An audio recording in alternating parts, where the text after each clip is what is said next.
हमारे शास्त्रों में लिखा है कि मनुष्य जैसे कर्म करता है उसे वैसा ही फल प्राप्त होता है। यह शाश्वत सत्य है। इसी प्रकार हमारे द्वारा समाज व राष्ट्र के लिए किए गए अच्छे कार्यों का परिणाम प्रशंसा और सम्मान के रूप में हमें व हमारी आने वाली पीढ़ी को मिलता है। इसी का जीवंत उदाहरण रणदेव त्यागी व उनका परिवार है। हम आपको इस वृत्त चित्र के द्वारा लगभग 100 साल पहले लगाए गए मानव सेवा रूपी पौधे के बारे में बताने जा रहे हैं, जो वर्तमान में एक वटवृक्ष की भांति बड़ा व छायादार पेड़ बनकर समाज को सेवा रूपी छाया की शीतलता प्रदान कर रहा है। रणदेव त्यागी गांव गोविंदपुरी के मूल निवासी हैं और पेशे से एक सफल व्यवसायी व किसान भी हैं और समाज सेवा के क्षेत्र में अपने बुजुर्गों से मिली सीख के अनुसार निरंतर कार्यरत हैं। इससे पहले की बात वर्तमान की करें, हम आपको गांव गोविंदपुरी के त्यागी परिवार को मिले राय साहब खिताब के इतिहास से रूबरू करवाना चाहेंगे। बात सन 1925 की है, जब भारत में ब्रिटिश साम्राज्य था। तत्कालीन समय में भूमि सीमा कानून न होने के कारण रणदेव त्यागी के परदादा लायक राम के पास जमीन जायदाद बहुतायत में होने के साथ साथ उनका एक अपना वर्चस्व भी था, जो कि ब्रिटिश शासन से उत्पन्न हुई प्रतिकूल परिस्थितियों में बहुत बड़ी अहमियत रखता था। रणदेव त्यागी के परदादा लायक राम जी ने उस समय सामाजिक कार्यों में अपनी महत्वपूर्ण भूमिका निभाई।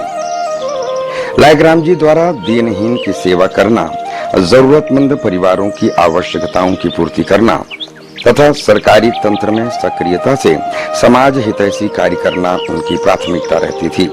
रणदेव त्यागी के परदादा लायक राम जी की समाज हितकारी विचारधारा और कुशल कार्यशैली को ध्यान में रखते हुए ब्रिटिश सरकार में तत्कालीन गवर्नर जनरल ऑफ इंडिया ने 1 जनवरी 1925 को लायक राम जी को राय साहब की उपाधि दी थी। जिस प्रकार हम देखते हैं कि जो हमारे बुजुर्ग हमारे लिए करके गए हैं, जो उन्होंने मेहनत की है, जो उन्होंने कर्म किए हैं, तो उन्हीं का जो फल है हमारी जो आने वाली पीढ़ियां हैं वो भी उन्हीं को मिलता है।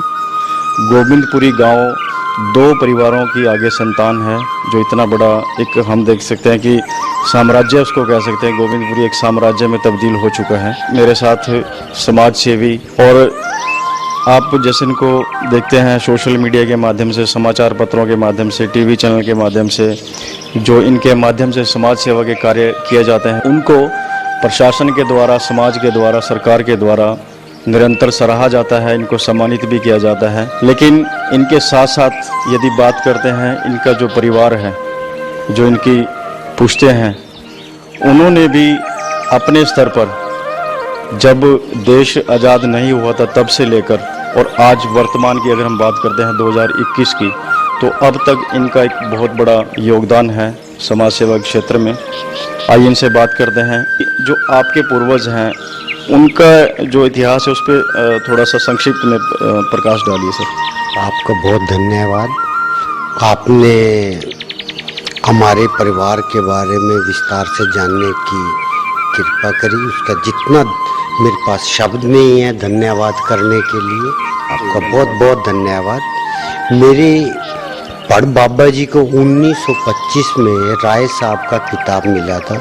उनके फादर साहब गंगा राम जी, उनके 3 बच्चे बुद्ध राम जी, लायक राम जी, दीनानाथ जी। लायक राम जी जो नालागढ़ से में अपने बहुत अच्छे पोजीशन में थे। लायक राम जी के आगे 2 बेटे पंडित मधुसूदन दास जी, सी आनंद लाल जी। पंडित मधुसूदन दास जी के जो थे वो पंजाब के ये शुगर केन कंट्रोल के मेंबर या चेयरमैन रहे। इस तरह पंजाब में एग्रीकल्चर डिपार्टमेंट में अग्रणीय वो किसान रहे और वो ये एग्रीकल्चर डिपार्टमेंट में भी वो पंजाब के अग्रणीय में रहे। उनके पुत्र पंडित मदन गोपाल जी वो अपना जिम्मेदार थे।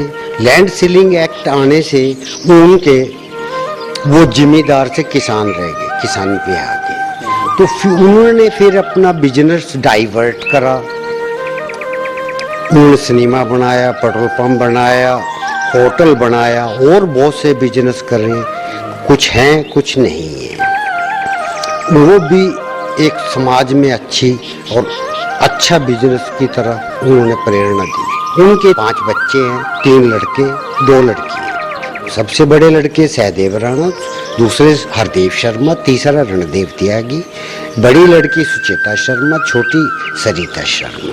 ये सब सामाजिक हैं, सोशल वर्क करते हैं। मैं रणदेव त्यागी अपनी किसानी भी करता हूँ, व्यापार भी करता हूँ, समाज सेवा भी हूँ, पर्यावरण प्रेमी भी हूँ। वर्तमान में जो हम काम कर रहे हैं वो आपके सामने है, और जो युवा पीढ़ी है उनको प्रेरित करने के लिए लड़के ने भी करा है। मेरे जो 2 बेटियां, 1 बेटा है, एक बेटी की शादी कर दी है, एक प्रभु में 2013 में लीन हो गई थी। पुत्र अनमोल है, देव त्यागी है, वो सोशल काम करता है। मैंने अपनी बेटी की याद में खेड़ा फार्म हाउस में आंगनबाड़ी केंद्र अडॉप्ट किया था, वनिता त्यागी मॉडल आंगनबाड़ी केंद्र के नाम से। मेरे बेटे ने, अनमोल ने, अपने दादा दादी के नाम हुकुम देवी, मदन गोपाल वशिष्ठ रायजादा जी के नाम से कैल गांव में बोली। आपके जो दादाजी हैं उनको राय जी का खिताब दिया गया था विगत समय में, तो क्या मानते हैं कि उस समय जो उनको राय साहब का जो खिताब दिया गया था, किन उपलब्धियों के तहत उनको वो राय साहब का खिताब दिया गया था? और उस दौरान अगर हम उस समय की बात करते हैं तो जाहिर सी बात है ये देश आज़ाद होने से पूर्व की बात है, पहले की बात है, तो उस दौरान इस खिताब की क्या महत्वता मानी जाती थी, उसके बारे में थोड़ा बताइए। देखिए, नेचुरली है कि बहुत अच्छे कार्य करे होंगे तभी सम्मानित करे गए हैं, और ये जो सम्मान के पात्र होते थे इनको ऑफिस में चेयर प्रोवाइड होती थी। इनका रिस्पेक्टेड पर्सन और मोजिस आदमियों की बाहर लिस्ट होती थी डीसी ऑफिस में, जो दूसरे ऑफिस में होते थे, सब में इनकी मोजिस आदमियों की लिस्ट होती थी। सरकारी दस्तावेजों के अनुसार लायकराम व उनका परिवार साधन संपन्न व बड़े जमींदारों की श्रेणी में आता था। दस्तावेजों की दृष्टि से गांव गोविंदपुरी के रहने वाले लायकराम व उनके परिवार की जमीन गोविंदपुरी से लगते कांसापुर, मुंडा माजरा तथा वर्तमान के यमुनानगर के अधिकतर क्षेत्र में थी, जो भूमि सीमा कानून के अंतर्गत सरकार के द्वारा अधिग्रहित कर ली गई थी। लायकराम के 2 सुपुत्र हुए, मधुसूदन जी व सिया नंदलाल। इसी प्रकार परिवार बढ़ता गया और मधुसूदन के सुपुत्र पंडित मदन गोपाल वशिष्ठ रायजादा एवं सियानंद लाल के सुपुत्रों हरगोपाल, धर्मपाल, हर्षपाल, गिरिधर गोपाल व यशपाल ने इस परंपरा को आगे बढ़ाया और जनहितकारी सोच से बुजुर्गों के लगाए पौधे को सींचते रहे। वर्तमान में समाज सेवा के जो कार्य किए जा रहे हैं उनमें विशेषतः आंगनवाड़ी जो गोद ली गई है, 2 आंगनवाड़ी, जैसे हमें पता चला कि 2 आंगनवाड़ी आपके परिवार के द्वारा गोद ली गई हैं, और उसमें आपके परिवार को विशेषतः इन कार्यों के लिए प्रशस्ति पत्र देकर भी प्रशासन के द्वारा, सरकार के द्वारा सम्मानित किया जा चुका है। तो इस समय आप बताएंगे कि अगर हम बात करते हैं वर्तमान की, तो किस प्रकार के कार्य चल रहे हैं? देखिए, जो मैंने खेड़ा फार्म हाउस में आंगनबाड़ी ली है वो दुर्भाग्यपूर्ण है। वो नहीं होना चाहिए था कि अगर मेरी बेटी वनिता त्यागी प्रभु में लिप्त न होती तो मैं क्यों लेता, फिर मैं अपने बुजुर्गों की याद में लेता। जैसे कि मेरे बेटे ने अपना दादी के नाम से ले लिया तो कैल में, तो वैसे करता जैसे दादूपुर हेड पे भी हमने काम किया है, दूसरे सोशल भी करते रहते हैं, रूटीन वर्क है। वर्तमान में हर्षपाल त्यागी के पुत्र राकेश शर्मा काका राजनीति में अपनी अलग पहचान बनाए हुए हैं। वह राजनीति व सामाजिक जीवन में कुशलता से कार्य करने में पूर्णतः सक्षम हैं। वहीं स्वर्गीय पंडित मदन गोपाल रायजादा के 3 सुपुत्रों में सहदेव राणा, हरदेव शर्मा अपना व्यवसाय चला रहे हैं तथा रणदेव त्यागी व्यवसाय के साथ साथ समाज सेवा के लिए पूर्ण रूप से समर्पित हैं। रामदेव त्यागी व उनके परिवार ने बुजुर्गों द्वारा चलाई गई मानवीय संवेदनाओं पर आधारित परंपरा को जीवित रखा है। त्यागी परिवार के द्वारा प्रत्यक्ष व अप्रत्यक्ष रूप से समाज सेवा के कार्य सभी के लिए उदाहरण सिद्ध हो रहे हैं। त्यागी परिवार के बुजुर्गों से लेकर युवा पीढ़ी तक ने सेवा भाव को प्राथमिकता दी है, क्योंकि सामाजिक आर्थिक सभी रूपों में सेवा भाव की अपनी अलग अलग महत्ता है। बिना सेवा भाव के किसी भी पुनीत कार्य को अंजाम तक नहीं पहुंचाया जा सकता। असल में सेवा भाव आपसी सद्भाव का वाहक बनता है। जब हम एक दूसरे के प्रति सेवा भाव रखते हैं तब आपसी द्वेष की भावना स्वतः समाप्त हो जाती है और हम सभी मिलकर कामयाबी के पथ पर अग्रसर होते हैं। सेवा से बड़ा कोई परोपकार इस विश्व में नहीं है जिसे मानव सहजता से अपने जीवन में अंगीकार कर सकता है। वर्तमान में उनके द्वारा पर्यावरण, जल संरक्षण व शुद्धिकरण को लेकर हर वर्ष विभिन्न क्षेत्रों के जल स्रोतों में मछलियों का बीज विसर्जित किया जाता है ताकि जल प्रदूषण को रोका जा सके। जिला प्रशासन का सहयोग व आंगनवाड़ी में बच्चों को बेहतर सुविधाएं उपलब्ध करवाने के उद्देश्य से रामदेव त्यागी ने खेड़ा फार्म यमुनानगर में स्थित आंगनवाड़ी को अपनी स्वर्गीय सुपुत्री विनीता त्यागी की यादगार के रूप में गोद लिया है तथा वहां उनके द्वारा सभी प्रकार की सुविधाओं की उपलब्धता सुनिश्चित की गई है। इसी प्रकार बड़ों से मिले संस्कारों और स्वयं की विवेकशीलता के आधार पर रामदेव त्यागी के सुपुत्र अनमोल देव त्यागी भी बुजुर्गों के दिखाए रास्ते पर निरंतर अग्रसर रहते हैं। अनमोल देव उम्र से छोटे हैं, परंतु विचारों से बड़े होने के कारण कार्यों को कैसे किया जाए उन्हें वह भली भांति समझते हैं। अनमोल ने अपने दादा स्वर्गीय पंडित मदन गोपाल वशिष्ठ रायजादा के नाम से गांव कैल में आंगनवाड़ी गोद लेकर उसे मॉडल आंगनवाड़ी का स्वरूप प्रदान किया है, जो संपूर्ण युवा वर्ग के लिए प्रेरणादायक है। रामदेव त्यागी जी ने बताया था कि उनके बुजुर्गों के द्वारा जो भी समाज सेवा के कार्य किए गए हैं, राष्ट्र हित के जो कार्य किए गए हैं, उनके लिए उनके बुजुर्गों को राय साहब की उपाधि से सम्मानित भी किया जा चुका है ब्रिटिश सरकार के द्वारा। और वर्तमान में रामदेव त्यागी जी और उनके सुपुत्र अनमोल त्यागी जी जो इस समय मेरे साथ हैं, उनके द्वारा भी इस प्रकार के जो कार्य किए जा रहे हैं जो वास्तव में सराहनीय कार्य हैं और जो धरातल पर दिखाई देते हैं। और आज हम दादूपुर हेड पर यहाँ पर आए हैं, जैसे कि आप पीछे देख सकते हैं कि पवन चक्की जिसको पुनर्निर्माण करके रामदेव त्यागी जी और संबंधित सिंचाई विभाग के द्वारा यहाँ पर इसको स्थापित किया गया है। और यहाँ पर एक विशेष रूप से एक पट्ट भी यहाँ पर लगाया गया है, उसमें पूरी जानकारी दी गई है इस पवन चक्की की कि किस प्रकार ये कब यहाँ पर स्थापित की गई थी और उसके बाद किन्हीं परिस्थितियों के कारण यहाँ पर इसको यहाँ से उठाया गया था। और ये बिल्कुल कह सकते हैं कि एक बिल्कुल जर्जर हालत में थी, लेकिन जो त्यागी परिवार है उनके द्वारा इसको पुनर्जीवित करके यहाँ पे स्थापित किया गया है। और यहाँ पर जो आने वाले जो लोग हैं वो इसको देखते हैं और इसको सराहा भी जा रहे हैं। अनमोल, सबसे पहले आपसे मैं ये जानना चाहूँगा कि जिस प्रकार आपके जो बुज़ुर्ग हैं, आपके दादा हैं, परदादा हैं, उनको जो उपाधि मिली है, तो जाहिर सी बात है कि उन्होंने समाज के लिए, राष्ट्र के लिए अच्छे काम किए हैं, तभी उनको ये उपाधि मिली है। एक गर्व की अनुभूति होती है। तो आपको क्या लगता है कि जैसे आपके दादा परदादा जी, आपके पिताजी के बारे में समाज में बात चलती है, तो आपको कैसा लगता है? सर, प्राउड फील होता है कि हमारे ग्रेट ग्रैंड फादर्स ने भी बहुत अच्छा सर्व कर रखा है फॉर द कंट्री। तो जो उनको टाइटल भी मिला हुआ है, क्योंकि हर एक को टाइटल नहीं मिलता। टाइटल मिलना एक इटसेल्फ अ मेडल कि आपने कुछ अचीव किया है। उस अचीवमेंट को लेके पूरी फैमिली में अच्छा लगता है कि हमारा हिस्टोरिकल चल रहा है। कोई न्यू बॉर्न मतलब जैसे होते हैं कि हमको पहचान बनानी पड़ती है। हमारे ग्रेट ग्रैंड फादर्स ने तब से अपने पहचान बनाने में, आप कह लो कि अच्छे काम में कह लो, काम करते करते इतना करा कि उनको टाइटल राय साहब का मिला।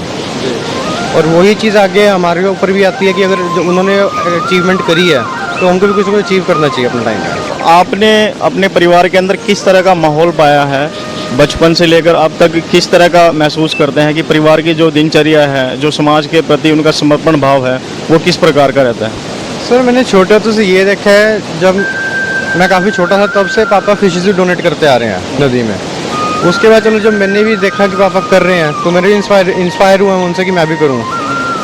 आज पापा को मतलब काफ़ी साल हो गए हैं, 10-1 साल मेरे को हो गए उनके साथ फिशेज डोनेट करते हुए रिवर में।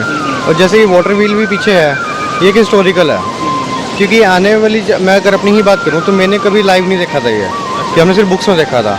तो this was the first time कि मैंने इसको लाइव देखा है। जो आने वाला यूथ जनरेशन भी है, बुक्स में ये चीज़ें अब गायब होती जाएंगी, नए नए सिलेबस आ जाएगा, चीज़ें चली जाएंगी। तो ये एक हिस्टोरिकल आप वाटर व्हील कह लो, जो ब्रिटिश के टाइम पे लगा हुआ है और अब तक रिस्टोर करा के इसको दोबारा करा गया है यहाँ पे। तो एक ये है कि जो जो चीज़ें हमारी धरोहर ख़त्म होती जा रही हैं, कुछ ना कुछ जितना अगर हो सके उनको बचाना चाहिए, ताकि जो आने वाली जनरेशन है वो कम से कम देख पाएँ। जो अन्य युवा हैं उनको क्या मैसेज देना चाहेंगे आप? सर मैं ये कहना चाहूँगा कि सबका देख के चलना चाहिए, क्योंकि अगर आज आप अपना अपना देखोगे तो कल को आपको कोई नहीं देखेगा। फिर जितना भी हो सके सबका सहयोग करो, अपना सोशल कॉज में एक्टिव रहो, कहीं ना कहीं किसी को भी अगर हेल्प की जरूरत हो उसकी हेल्प करो। चाहे अगर मैं एग्जाम्पल आपको वाटर व्हील का देता हूँ, इसमें कोई पर्सनल बेनिफिट नहीं है, ये हिस्टोरिकल है। तो अगर जैसे हिस्ट्री मेरे को नहीं पता थी तो आने वाली जनरेशन को भी नहीं पता चलती अगर रिस्टोर ना होता तो जो भी चीज़ अगर आप जिस फील्ड में कर रहे हो काम, वो अपने डेडिकेशन से पूरा करना चाहिए।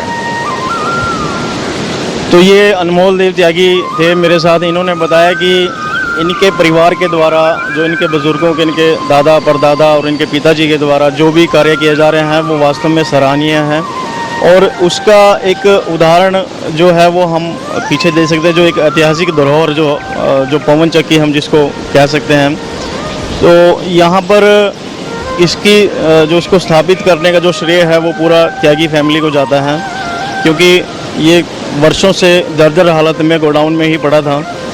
तो इसको यहाँ पे स्थापित करने के जो उनके मन के अंदर जो एक भाव आया, तो वो केवल उनका ऐसा कोई उनका अपना कह सकते हैं कि कोई उनका व्यक्ति विशेष का कोई इसमें लाभ नहीं है, ये पूरे समाज के लिए इन्होंने किया है। और अन्य जो भी कार्य त्यागी फैमिली के द्वारा किए जा रहे हैं वो संपूर्ण समाज को समर्पित हैं, देश को समर्पित हैं।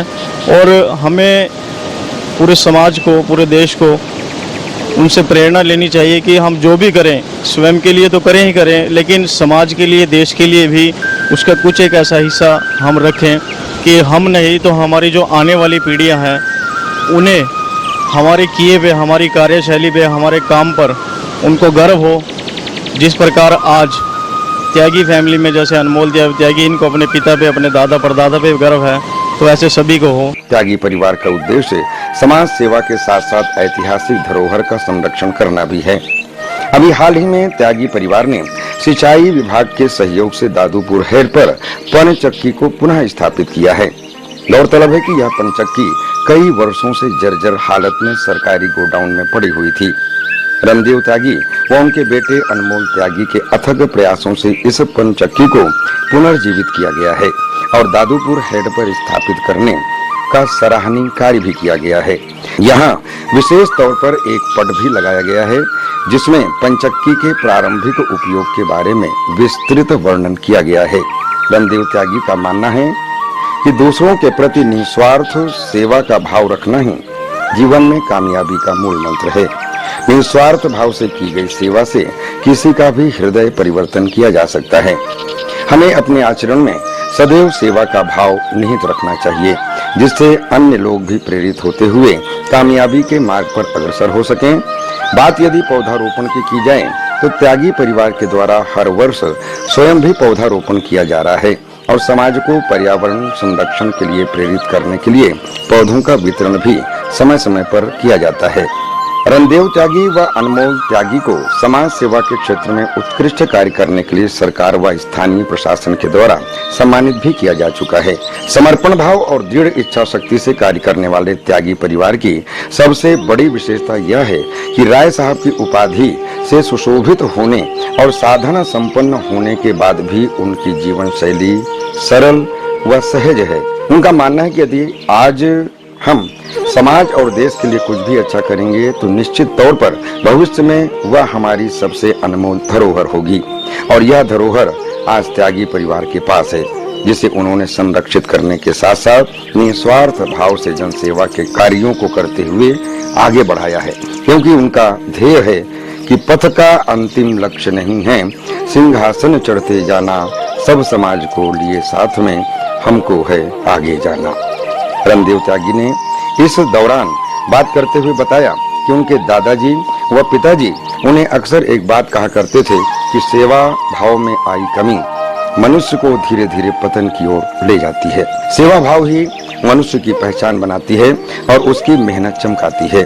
सेवा भाव हमारे लिए आत्मसंतोष का वाहक ही नहीं बनता, बल्कि संपर्क में आने वाले लोगों के बीच भी अच्छाई के संदेश को स्वतः उजागर करते हुए समाज को नई दिशा व दशा देने का काम करता है। जैसे गुलाब को उपदेश देने की जरूरत नहीं होती, वह तो केवल अपनी खुशबू बिखेरता है, उसकी खुशबू ही उसका संदेश है। इसी तरह खूबसूरत लोग हमेशा दयावान नहीं होते, लेकिन दयावान लोग हमेशा खूबसूरत होते हैं। यह सर्वविदित है। प्रारंभिक शिक्षा से लेकर हमारे अंतिम सेवा काल तक सेवा ही एकमात्र ऐसा आभूषण है जो हमारे जीवन को सार्थक सिद्ध करने में अहम भूमिका निभाता है। त्यागी का मानना है कि बिना सेवा भाव विकसित किए मनुष्य जीवन को सफल नहीं बनाया जा सकता। उन्होंने संपूर्ण समाज का आह्वान करते हुए कहा है कि हम सभी को चाहिए कि सेवा के इस महत्व को समझें व दूसरों को भी इस ओर जागरूक करने की पहल करें। हम सभी महान कार्य तो नहीं कर सकते, लेकिन निस्वार्थ सेवा कर अपने समाज व परिवार का नाम जरूर रोशन कर सकते हैं। हम सभी को निस्वार्थ भाव से जीवन को जीने की कला अपने भीतर विकसित करनी चाहिए। निस्वार्थ भाव रखते हुए समाज हित में लगातार कार्य करना ही मानव जीवन की सबसे बड़ी उपलब्धि है। रोते हुए आंखों से आंसुओं को पोंछना बहुत बड़ी बात होती है। उनके अनुसार गमों की आंच में आंसू उबाल कर तो देखो, गमों की आंच में आंसू उबाल कर तो देखो, बनेंगे रंग किसी पर डाल कर तो देखो, आपके दिल की चुभन भी कम हो सकती है किसी के पांव का कांटा निकाल कर तो देखो। क्या मैसेज देना चाहेंगे आप? देखिए, जो हमारी पुरानी परंपरा है, जैसे गुरुकुल शादीपुर है, उसमें भी मैंने कई बार सहयोग करा, बच्चों ने भी सहयोग करा, ताकि हमारी जो पुरानी परंपरा है वो कायम रहे। जैसे हमारा धरोहर है वो वाटर व्हील सिस्टम दादूपुर में, तो ये धरोहर हैं, ये भी बरकरार रहने चाहिए। रहा ये है कि जो सामाजिक कार्य करना चाहें तो करना चाहिए, तो अगर इच्छा शक्ति है तो विकल्प बहुत है, बहुत फील्ड हैं जिसमें आप कर सकते हैं। सहयोग दो और सहयोग ले लो। आपने पूरी जो ये डॉक्यूमेंट्री के माध्यम से जो त्यागी परिवार है, उनके जो बुजुर्गों के द्वारा, उनके दादा परदादा के द्वारा जो भी राष्ट्र के लिए, समाज के लिए जो कार्य किए गए हैं, तत्कालीन समय में उनको राय साहब की जो उपाधि से भी सम्मानित किया गया था, तो वास्तव में वो बहुत बड़ी उपलब्धि मानी जाती है। आप सभी से, संपूर्ण समाज से यह आह्वान करना चाहूँगा कि जिस प्रकार जो त्यागी परिवार है, उनके द्वारा जो भी कार्य किए गए हैं समाज को लेकर, राष्ट्र को लेकर, हम कुछ ना कुछ उनसे सीखें और अपने देश के लिए, अपने समाज के लिए, ज़रूरतमंद लोगों के लिए कुछ ऐसा करके जाएं कि हो सकता है कि हम स्वयं उस चीज़ को ना देख पाएँ, लेकिन जो हमारी आने वाली पीढ़ियां हैं उन्हें हमारे किए पर, जो भी हमने समाज के लिए किया है या लोगों के लिए हम करके जाएंगे, उस पर गर्व हो। और इस जो ये छोटा सा वृत्त चित्र था, इसके माध्यम से मेरा यही दिखाने का प्रयास रहा है कि हमें प्रयास यही करना चाहिए कि जो भी हम करें, स्वयं के लिए तो करें ही करें, लेकिन राष्ट्र के लिए, समाज के लिए हम कुछ ऐसा करके जाएं कि हमारी जो आने वाली पीढ़ियां हैं उन्हें हम पर गर्व हो। धन्यवाद।